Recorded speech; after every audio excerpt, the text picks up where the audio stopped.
Норекин бары. Кытайда иштеген Лунхай деген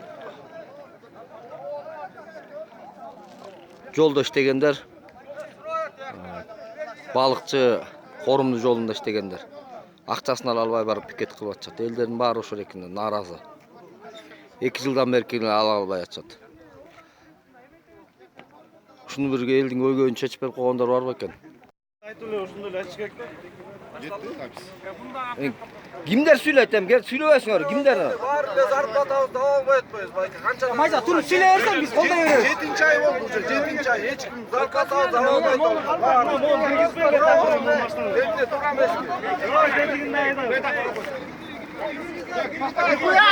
Кимдер сөгүнбө, сөгүнбө.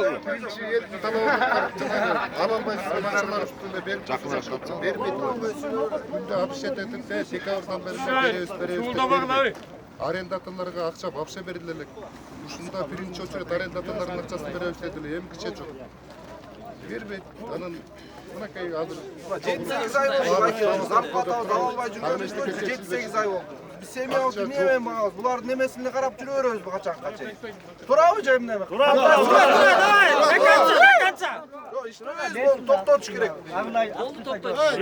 Минтранс иштеп алса, ДВК иштеп алса, кетчү болсо начальниктер жок. декабрдан бери ага чейин тура беребиз. Минтранс эмнени карап көйгөйүбүздү карасын да, же эмне баарыбыз эмнени карап атат? Баарын карасын, берсин акчасын.